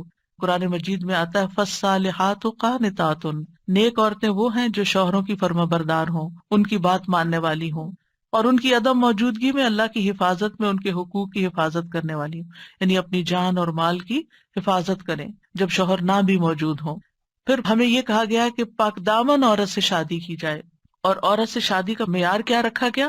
نبی صلی اللہ علیہ وسلم نے فرمایا عورت سے 4 چیزوں کی وجہ سے نکاح کیا جاتا ہے، اس کے مال و دولت کی وجہ سے، یا اس کے حسب نسب کی وجہ سے، یا اس کی خوبصورتی کی وجہ سے، یا اس کی دینداری کی وجہ سے۔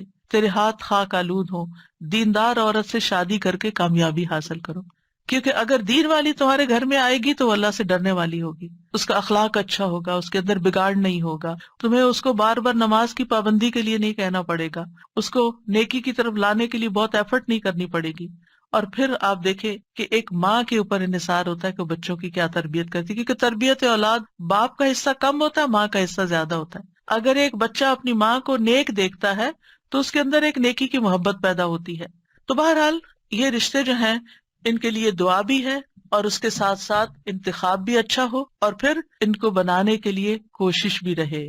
اللہ تعالیٰ مردوں کو حکم دیتے ہیں وَعَاشِرُوهُنَّ بِالْمَعْرُوفِ، عورتوں کے ساتھ بھلے طریقے سے زندگی بسر کرو، یعنی ان کے حقوق ادا کرو، اور ایک دوسرے سے محبت کرنا جو ہے یہ بھی دین کا حصہ ہے۔ عقبہ بن عامر کہتے ہیں میں نے رسول اللہ صلی اللہ علیہ وسلم کو یہ فرماتے ہوئے سنا کہ اسلام میں جائز لہو میں 3 چیزیں آتی ہیں: انسان کا اپنی بیوی کے ساتھ دل لگی میں مصروف ہونا، ہنسی مذاق کرنا، اپنے گھوڑے کی دیکھ بھال کرنا یعنی اس کے ساتھ ٹائم سپینڈ کرنا، اور تیر اندازی کرنا۔ بظاہر دیکھا جائے تو یہ ٹائم ویسٹر بھی ہو سکتے ہیں، لیکن یہ ہمارے دین میں ایک نیکی تصور کیے جاتے ہیں۔ یہ شغل جو ہے یا یہ ہابیز جو ہیں یہ پسندیدہ ہے۔ پھر یہ ہے کہ شوہر اور بیوی کو ایک دوسرے کا حق ادا کرنا ہے، کیونکہ یہ حقوق اللہ نے ایک دوسرے کے ذمے رکھے ہیں، اور اللہ تعالیٰ قیامت کے دن پوچھے گا۔ بعض اوقات ایک بیوی یہ کہتی ہے کہ میں شوہر کا حق نہیں دیتی کیونکہ وہ بھی میری فلاں بات نہیں مانتا، یا شوہر یہ کہتا ہے میں بیوی کا حق نہیں دیتا کیونکہ میری وہ فلاں بات نہیں مانتی۔ نہیں، جب تک آپ اس رشتے میں ہیں دونوں کو ایک دوسرے کا حق دیتے رہنا چاہیے۔ اور کیوں دینا چاہیے؟ کہ اللہ کا حکم ہے، اس لیے نہیں کہ شوہر خوش ہوگا یا بیوی خوش ہوگی، اس لیے کہ میرے رب کا حکم ہے، اس لیے مجھے یہ کام کرنا ہے۔ اور جب آپ رب کو راضی کرتے ہیں تو رب بندوں کو بھی آپ سے راضی کر دیتا ہے۔ پھر اسی طرح یہ ہے کہ ایک دوسرے سے اچھے اخلاق کے ساتھ پیش آنا۔ نبی صلی اللہ علیہ وسلم نے فرمایا ایمان کے لحاظ سے کامل مومن وہ ہے جو اخلاق میں سب سے اچھا ہے، اور تم میں سے بہتر شخص وہ ہے جو اپنے گھر والوں کے لیے اچھا ہے، اور ایک روایت میں بیویوں کے لیے اچھا ہے۔ اس میں آپ دیکھیے کہ لوگ گھر سے باہر تو ہر ایک سے بڑا اچھا اخلاق رکھتے ہیں، لیکن گھر میں منہ بنا کے رکھتے ہیں، تو یہ اچھے اخلاق کی علامت نہیں۔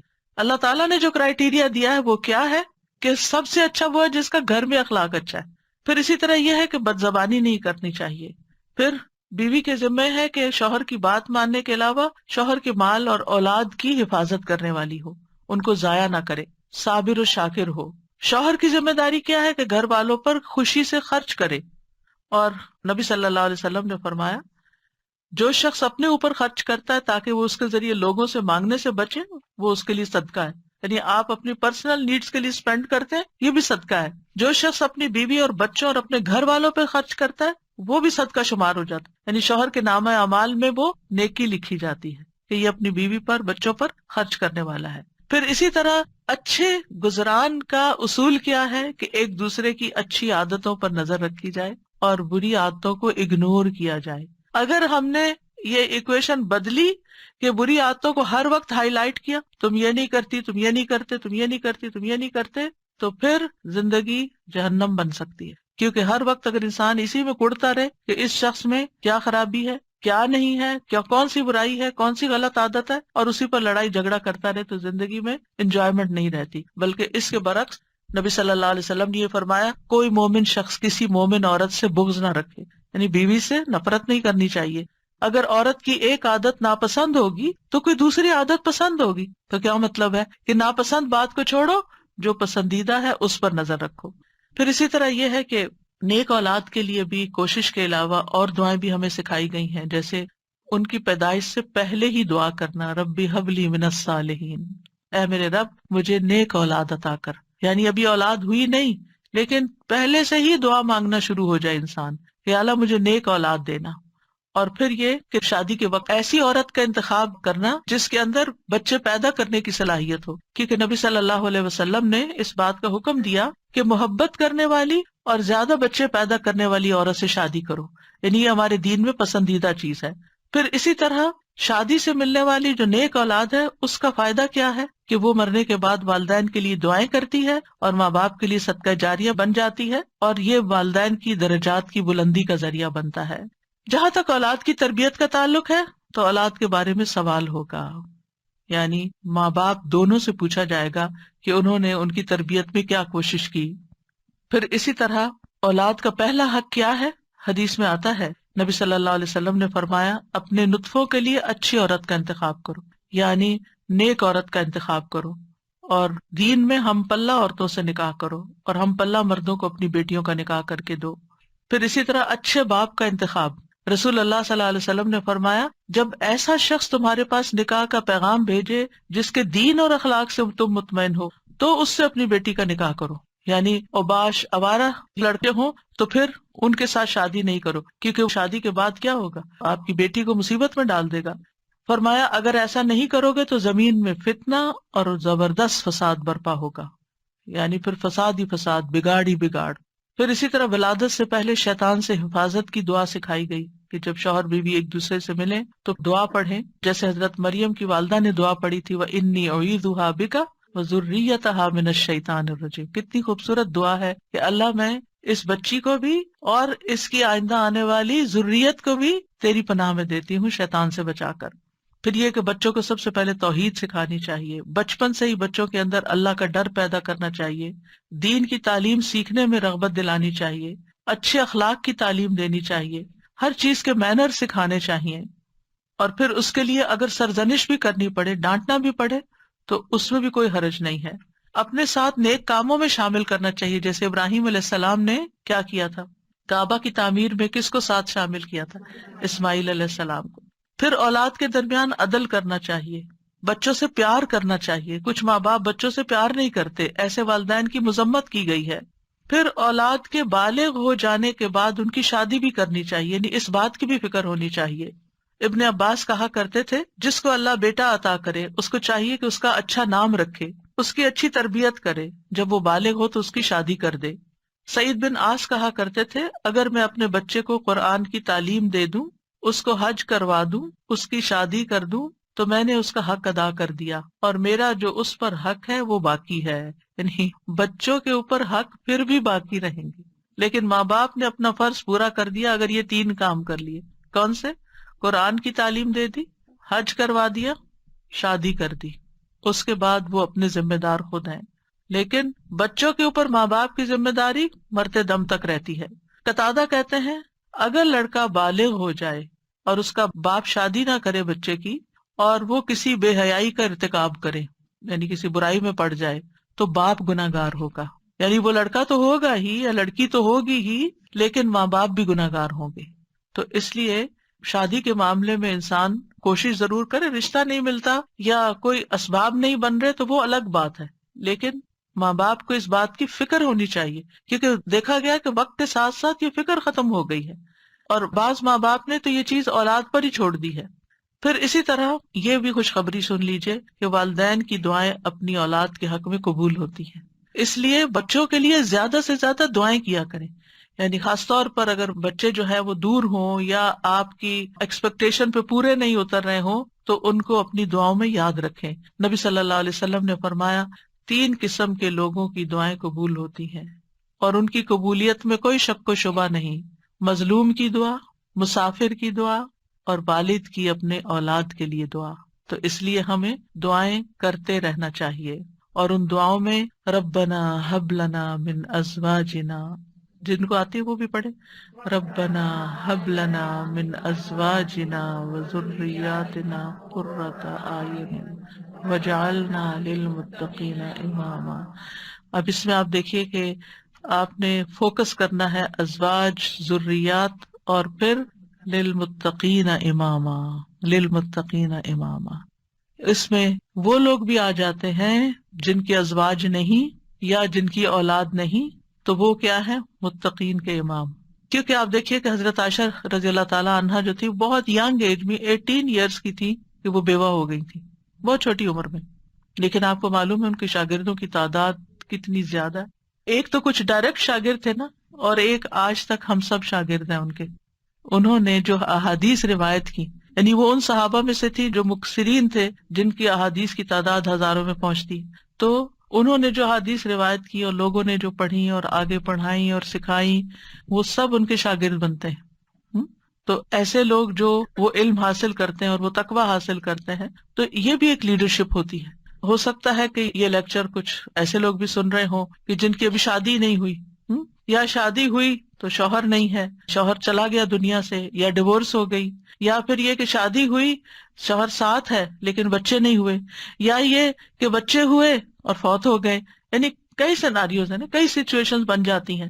تو جو بھی کوئی سچویشن ہو، اس میں دعا کا یہ پہلا حصہ پڑھنے کے ساتھ ساتھ دوسرا حصہ آپ کے لیے ایک زبردست تسلی کا ذریعہ ہے کہ اگر ہمارے پاس دنیا کی یہ نعمتیں نہیں ہیں، یہ دنیا کی نعمتیں ہیں نا، اگر اللہ تعالیٰ نے لے لی تو اللہ تعالیٰ اس کا عوض بھی بہت زبردست دے گا. تو اللہ نے جو دوسری اپرچونٹیز اور جو دوسرے مواقع رکھے ہیں، ان سے ہمیں فائدہ اٹھانا چاہیے اور ایسے کام کرنے چاہیے اور ایسے کاموں میں اپنا وقت لگانا چاہیے. اور خاص طور پر میں ان خواتین سے کہوں گی جن کے بچے بڑے ہو چکے ہیں، جو اپنے بچوں سے فارغ ہو چکی ہیں اور اللہ تعالیٰ نے ان کو صحت جیسی نعمت عطا کر رکھی ہے، ان کو وقت دے رکھا ہے، ان کو مال دے رکھا ہے، وہ اپنے وقت کو کمیونٹی سروسز میں ضرور لگائیں.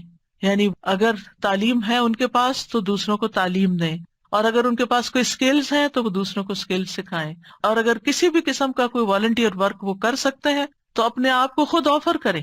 تو ہو سکتا ہے کہ جہاں پر آپ آفر کریں وہاں آپ کے لیے کوئی اپرچونٹی موجود ہو اور آپ نیک کام میں حصہ لے لیں. اور اس کا یہ مطلب نہیں کہ یہ صرف فارغ لوگوں کا کام ہوتا ہے کہ وہ دین کی خدمت کرتے رہیں. صحابہ کرام نے اپنی ازواج اور اولاد کے ساتھ بھی یہ کام کیا ہے. یاد رکھیے، جس طرح ہم اپنی دنیا کو بنانے کے لیے، اپنی اولاد کو سنوارنے کے لیے ہم کوشش کرتے ہیں، اسی طرح ہمیں دوسروں کی اولاد اور دوسرے لوگوں کی بھی فکر ہونی چاہیے، ان کے لیے بھی خیر خواہی کرنی چاہیے. اور میں نے اپنی زندگی میں ایکسپیرئنس کیا ہے کہ میں نے شاید اپنے بچوں سے زیادہ دوسروں کی فکر کی ہے اور اللہ تعالیٰ نے وہ خیر واپس لوٹا دی. یعنی اپنی اولاد کو شاید اتنا وقت جتنا ایک عام ایوریج ماں باپ دیتے ہیں اتنا شاید نہ دے سکی، لیکن الحمدللہ اللہ سبحانہ وتعالیٰ نے وہ خیر قبول کی اور میرے بچوں کو بھی ہدایت دے دی. تو ایسا نہیں ہوتا کہ جب ہم خیر بانٹتے ہیں تو خود خیر سے محروم ہو جاتے ہیں. کوئی امتحان آزمائش تو ہو سکتی ہے. ہمیشہ نوح علیہ السلام کی مثال یاد رکھیے کہ وہ ایک باپ تھے جنہوں نے سارے بچوں کی ایکولی تربیت کی، لیکن ایک بچہ نہیں مانا. بعض اوقات ایسا ہوتا ہے کہ آپ اپنا تن من دھن لگا دیتے ہیں لیکن کوئی ایک بچہ نہیں مانتا، تو پھر اپنے آپ کو گلٹ میں نہ رکھیں، اپنے آپ کو ہر وقت پریشانی میں نہ رکھیں کہ میں نے کمی کی ہے، میری طرف سے کوئی کوتاہی ہے. کیونکہ آہستہ آہستہ شیطان اس کو وسوسے ڈالتا ہے کہ دیکھا نا، تم دوسروں کی فکر کرتی رہی اور تمہاری اولاد بگڑ گئی. نہیں، اب ہم کیا نوح علیہ السلام کو یہ کہیں گے کہ وہ دن اور رات، آپ سورۃ نوح پڑھیں، دن میں بھی تبلیغ کی، رات میں بھی کی، چپکے سے بھی کی، اوپنلی بھی کی، دن اور رات یہ سارے کام کیے، تو کوئی ان کو کہے آپ لگے رہے نا لوگوں میں اس لیے آپ کا یہ بچہ بگڑ گیا، کیا ہم یہ کہہ سکتے ہیں؟ نعوذ باللہ، ہرگز نہیں کہہ سکتے، استغفر اللہ، کبھی بھی نہیں کہہ سکتے، معاذ اللہ. کیونکہ ہم کسی پیغمبر کے بارے میں یہ سوچ بھی نہیں سکتے کہ انہوں نے اپنی اولاد کے لیے کوئی کوتاہی کی. لیکن یہ اللہ کی حکمت ہے نا، اور تقدیر کا ہم پڑھ چکے ہیں، یہ اللہ کی تقدیر میں ہوتا ہے. ٹھیک ہے، ایک ناقابل برداشت بات ہوتی، لیکن پھر بھی میں نے اپنے استاد سے بہت پہلے ایک بات سنی تو اس کو میں نے پلے باندھ لیا. انہوں نے کہا تھا، تفسیر کی کلاس میں تفسیر پڑھاتے تھے ہمیں ماسٹرز میں، انہوں نے کہا کہ اگر آپ چاہتے ہیں نا آپ کا بچہ کھائے، کیونکہ مائیں بڑی پریشان رہتی ہے بچہ کھاتا نہیں ہے، آپ دوسروں کے بچوں کو کھلائیں. آپ کا بچہ دودھ نہیں پیتا، آپ بچوں میں دودھ بانٹیں. آپ کا بچہ سیکھتا نہیں، تعلیم نہیں آ سکتا، آپ اوروں کے بچوں کو پڑھائیں. جو خیر آپ دوسروں کو دیں گے وہ خیر آپ پر واپس آئے گی. ان احسنتم احسنتم لانفسکم، یہ نہیں ہو سکتا کہ آپ دوسروں کے لیے بھلا کریں اور اللہ تعالیٰ آپ کو چھوڑ دے. ان تنصروا اللہ ینصرکم ویثبت اقدامکم، دین کی مدد کرنا اللہ کی مدد حاصل کرنے کا ذریعہ ہے، اور ثابت قدمی کا، دین پر ثابت قدمی کا. کیونکہ آپ دیکھیے اگر آپ پاور ہاؤس سے اپنے گھر کی بجلی کا کنیکشن کاٹ دیتے ہیں تو کیا ہوتا ہے، آپ کا گھر اندھیرے میں چلا جاتا ہے. قرآن سے، قرآن والوں سے، قرآن کی مجالس سے اگر آپ اپنے آپ کو یہ کہہ کے پیچھے کر لیتے ہیں کہ میں اپنے بچوں کی تربیت کر رہی ہوں، تو یہ ایک دھوکا ہوگا، کیونکہ ایسے بچوں کی تربیت نہیں ہوتی. اگر آپ کا دل خالی ہے اور آپ کے اندر ایمان بھرا ہوا نہیں ہے، اگر آپ کے اندر یقین نہیں ہے، اگر آپ ایک اچھے رول ماڈل نہیں ہے، اور یہ ساری چیزیں آپ کو قرآن سے جڑے رہنے سے ملتی ہیں، قرآن والوں سے جڑے رہنے سے ملتی ہیں، تو پھر آپ اپنے بچے کی تربیت خالی خولی کہاں سے کریں گے؟ آپ 24 گھنٹے بھی اپنے بچے پہ اینک لگا کے رکھے نا کہ میں اس پہ توجہ کر رہی ہوں، ہدایت پھر بھی اللہ نے دینی، لیکن جب آپ اللہ کا کام کریں گے تو انشاءاللہ اللہ تعالیٰ آپ کے بچوں کو ضرور ہدایت دے گا، وہ آپ کو تنہا نہیں چھوڑے گا۔ اور اگر پھر بھی ان کو ہدایت نہیں ملتی تو معلوم نہیں اللہ کی کیا حکمت ہے جو ہمیں نہیں پتا۔ ہمیں نہیں پتا، ہو سکتا ہے کسی ایک بچے کی تکلیف ہمارے اللہ کے ساتھ جڑے رہنے کا ذریعہ بن جائے۔ بعض اوقات ایسا ہوتا ہے نا کہ ساری نعمتیں ملی ہوتی، سارے بچے بہت آؤٹ اسٹینڈنگ ہوتے ہیں، ایک بچہ پڑھ کے ہی نہیں دیتا۔ میری اپنی ایک رشتے دار ہے، ماشاءاللہ 6 بچے ان کے، 5 ڈاکٹر ہیں، ایک نہیں بنی۔ تو اب اللہ کی مرضی نا، باپ بھی ڈاکٹر، سارا گھرانہ ڈاکٹرز کا، لیکن جو نہیں بنی اب وہ سارا وقت اپنے آپ کو کوسے، شاید میں نے اس کی تربیت میں کوئی کمی کی، شاید میں نے اس کو صحیح سے نہیں پڑھایا۔ نہیں بھائی، اس کی نہیں تھی دلچسپی۔ ہر کوئی ڈاکٹر نہیں بننا چاہتا، ہر کوئی دین کا عالم نہیں بننا چاہتا، ہر کوئی وہ کام نہیں کرنا چاہتا جو آپ اس کے لیے سجیسٹ کر رہے ہیں۔ اس کی اپنی ایک سوچ ہے، اس کی اپنی ایک رائے ہے۔ تو اس میں بچوں کو مارجن بھی دیں، اس میں تھوڑی سی آزادی بھی دیں، اور ان کے لیے خوب دعائیں کریں، کیونکہ جب ہماری زندگی میں کوئی مشکل آ جاتی ہے نا، کوئی آزمائش آ جاتی ہے، تو پھر کیا ہوتا ہے، ہم اللہ سے اور قریب ہو جاتے ہیں۔ بعض اوقات پتہ کیا ہوتا ہے، ہم نماز کے ساتھ چند نوافل پڑھ لینا ایکسٹرا، اور چند نفلی روزے رکھ لینا، اور حج کے ساتھ عمرہ بھی کر لیں، پھر ہم اپنے آپ کو کیا سمجھنے لگتے ہیں، ہم بہت نیک ہو گئے ہیں، ہم نے بہت اچھے اچھے کام کر لیے ہیں۔ ہاں؟ لیکن ہوتا کیا ہے کہ ابھی کمی ہوتی ہے کہیں اور ہمیں پتہ نہیں ہوتا، اتنے میں اللہ کی طرف سے کوئی آزمائش آ جاتی ہے۔ پھر جو ہماری دعاؤں میں رونا ہوتا ہے، اور پھر جو ہماری دعاؤں میں اخلاص ہوتا ہے، اور پھر جو ہماری دعاؤں میں اصرار ہوتا ہے اور تکرار ہوتا ہے اور ہمارا تڑپنا ہوتا ہے، وہ اس سے پہلے نماز، روزہ، حج، زکوٰۃ کسی چیز میں نہیں تھا۔ ہم آزمائش کے ساتھ جتنے اللہ کی طرف جاتے ہیں، نعمتوں کے ساتھ اتنے نہیں جاتے۔ یہ مانی ہوئی بات ہے، ہم سب کا تجربہ ہے۔ تو اس لیے بہت ضروری ہے کہ ہم کوشش کریں اور اس کے ساتھ ساتھ اللہ سے دعا کرتے رہیں، وَجْعَلْنَا لِلْمُتَّقِينَ اماما، اللہ ہمیں متقی ساتھی دے، متقی دوست دے، متقی اٹھنے بیٹھنے والے دے، ایسے لوگوں میں اٹھے بیٹھے ملیں جلیں اور ان کی رہنمائی کریں کہ جو تقوی والے ہوں، تاکہ ہمارے تقوی میں بھی اضافہ ہوتا چلا جائے۔ کیونکہ انسان اپنے ماحول کی پیداوار ہوتا ہے، جس طرح کے دوستوں میں، جس طرح کے لوگوں میں وہ رہتا ہے، ویسی ہی سوچ اس کی بننا شروع ہو جاتی ہے۔ اور پھر ابراہیم علیہ السلام کی دعا بھی کہ ربی ہب لی من الصالحین، کہ اللہ اپنے پاس سے ہی صالح بچہ دے دے، میں تو نیک بنانے سے رہا۔ اور یہ ابراہیم علیہ السلام مانگ رہے ہیں، اور اللہ سبحانہ تعالیٰ نے پھر ان کو کیسی نیک اولاد عطا کی۔ اسماعیل علیہ السلام کتنے فرما بردار تھے، اسحاق علیہ السلام کتنے غلام علیم تھے، علم والے، اور ان کی نسل میں بھی علم آیا۔ اور پھر آپ دیکھیے کہ ابراہیم علیہ السلام نے یہاں صرف یہ نہیں کہا کہ ربی حبلی من الصالحین، بلکہ اس سے پہلے ایک بات کہی تھی، وہ کیا تھی؟ سورہ صافات میں وقال انی ذاہب الی ربی سیہدین، میں اپنے رب کی طرف جا رہا ہوں، میں رب کا بن رہا ہوں، وہ مجھے ہدایت دے گا۔ پھر مانگا اللہ مجھے نیک اولاد بھی دے۔ ہم کیا کرتے ہیں، ہم خود تو نیک بنتے نہیں، انی ذاہب الی ربی کرتے نہیں، نہ نیکی کی طرف جاتے ہیں، نہ نیک کام کرتے ہیں، نہ دین کا کام کرتے ہیں، اور پھر ہم کہتے ہیں اللہ مجھے نیک اولاد دے، میری اولاد کو نیک بنا دو۔ یہ کیسے ہوگا؟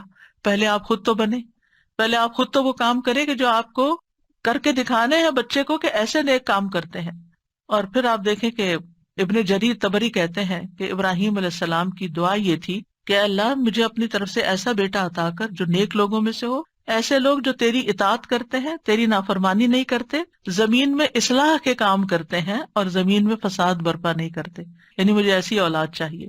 اس سے یہ بات بھی پتہ چلتی ہے کہ انسان خواہ کتنا ہی قدر و منزلت والا ہو، خلیل اللہ ہی کیوں نہ ہو، پھر بھی وہ اللہ کا محتاج ہے، پھر بھی وہ اللہ تعالیٰ سے دعائیں کرے کہ ربی حبلی من الصالحین۔ اور اصلاح کی اپنی ایک اہمیت ہے، یعنی صرف اولاد نہیں مانگی بلکہ نیک اولاد مانگی، کیونکہ صرف اولاد آپ کے لیے مصیبت کا سبب ہو سکتی ہے، اور نیک اولاد آپ کے لیے آنکھوں کی ٹھنڈک کا سبب ہوگی۔ اور پھر یہ کہ ابراہیم علیہ السلام کی دعاؤں میں وَمِن ذُرِّيَّتِنَا أُمَّةً مُسْلِمَةً لَكَ، سبحان اللہ، اتنی بڑی دعا مانگ لی۔ یعنی صرف نیک اولاد نہیں بلکہ ہماری ذریات، یعنی اولاد کی اولاد، اولاد کی اولاد، اولاد کی اولاد، اس میں ایک امت مسلمہ پیدا کر دے۔ کتنے خوبصورت الفاظ کا چناؤ تھا۔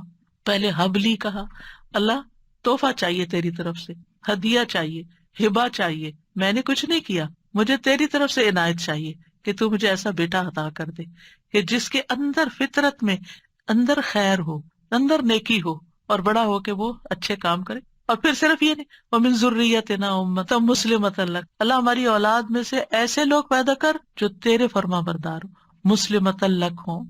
اور پھر آپ دیکھیے کہ کس طرح اللہ سبحانہ تعالیٰ نے ابراہیم علیہ السلام کو نوازا. سبحان اللہ، ابو الانبیاء ہے، انبیاء کے باپ ہیں.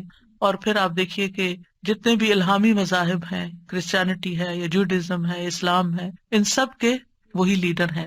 اللہ تعالیٰ نے کہا تھا نا، انی جاعلک للناس اماما، یا ابراہیم میں تمہیں لوگوں کا امام بنانے والا ہوں. ہیں؟ اور کس طرح پھر اللہ تعالیٰ نے ان کو امام بنایا. پھر اسی طرح اگر اولاد نہ ہوتی ہو تو پھر یہ دعا کرتے ہیں، رب لا تذرنی فردا وانت خیر الوارثین، اے میرے رب تو مجھے اکیلا نہ چھوڑ، تو ہی سب وارثوں میں سے بہتر وارث ہے. یہ زکریا علیہ السلام کی دعا تھی کہ رب لا تذرنی فردا وانت خیر الوارثین. تو اللہ نے دعا قبول کر لی. فاستجبنا لہ ووہبنا لہ یحییٰ، ہبہ ہے یہاں بھی، اور ہم نے اس کو یحییٰ عطا کیا. واصلحنا لہ زوجہ، اور اس کی بیوی کی اصلاح کر دی. کیوں؟ انہم کانوا یسارعون فی الخیرات، کیونکہ وہ نیکیوں میں سبقت کرتے تھے، نیکیوں میں دوڑ دوڑ کے جاتے تھے. وَيَدْعُونَنَا رَغَبًا وَرَهَبًا، اور وہ ہمیں رغبت اور رہبت، امید اور خوف کے ساتھ پکارتے تھے. وَكَانُوا لَنَا خَاشِعِينَ، یہ تین چیزیں دعاؤں کی قبولیت کا ذریعہ ہے. نیکی کے کاموں میں تیز جانا، جلدی کرنا، سستی نہ کرنا. یسارعون، سرعت سے ہے یہ لفظ، کہ ان انبیاء کی دعائیں کیوں قبول ہوئیں؟ کیونکہ وہ نیکی کے کاموں میں تیزی دکھاتے تھے.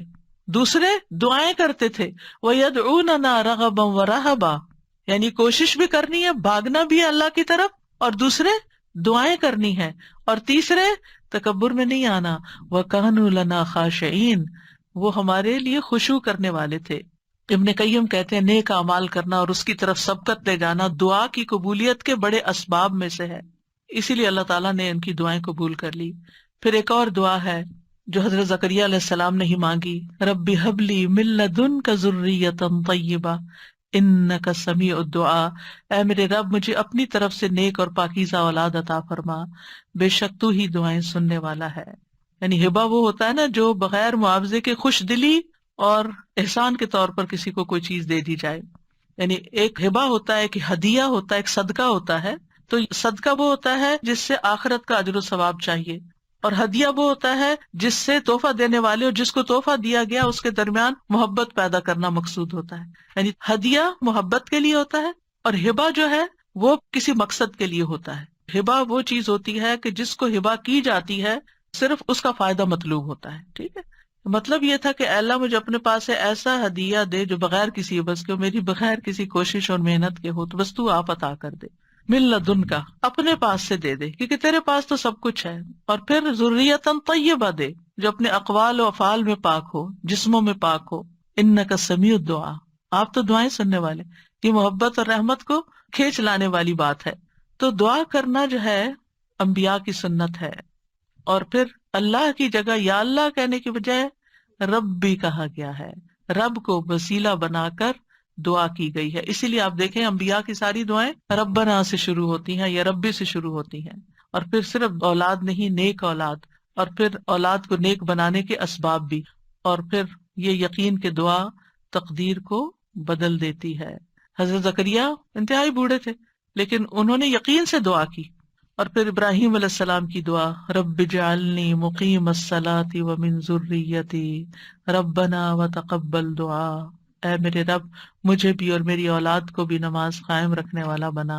اے میرے رب میری یہ دعا قبول فرما.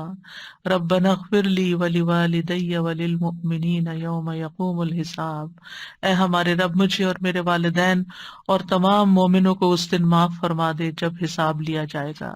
رب اوزعنی ان اشکر نعمتک التی انعمت علی وعلی والدی وان اعمل صالحا ترضاہ واصلح لی فی ذریتی. یہ بھی اولاد کے لیے دعا ہے کہ اللہ میری ذریت کی اصلاح کر دے، میری ذریت کو نیک بنا دے. انی تبت الیک، میں تیری طرف واپس پلٹتا ہوں، توبہ کرتا ہوں. وانی من المسلمین، اور بلا شبہ میں فرما بردار ہوں. اور ربنا وجعلنا مسلمین لک ومن ذریتنا امۃ مسلمۃ لک وارنا مناسکنا وتب علینا انک انت التواب الرحیم. اے ہمارے رب ہم دونوں کو، یعنی ابراہیم اور اسماعیل علیہ السلام نے یہ مانگی تھی دعا، اپنا فرما بردار بنا لے، اور ہماری اولاد میں سے ایک جماعت پیدا کر جو تیری فرما بردار ہو، اور ہمیں اپنی عبادت کے طریقے بتلا اور ہماری توبہ قبول فرما، بے شک تو بڑا توبہ قبول کرنے والا، نہایت رحم کرنے والا ہے۔ اور پھر آپ دیکھیے کہ کس طرح اللہ سبحانہ و تعالیٰ نے وہ دعا قبول کی، اور محمد صلی اللہ علیہ وسلم ان کی اولاد میں پیدا ہوئے، اور پھر ان سے امت مسلمہ پیدا ہوئی۔ تو یہ دعا جو ہے اس کی قبولیت میں بہت عرصہ لگا تھا، لیکن قبول ہوئی، تو اس لیے انسان کو مایوس نہیں ہونا چاہیے۔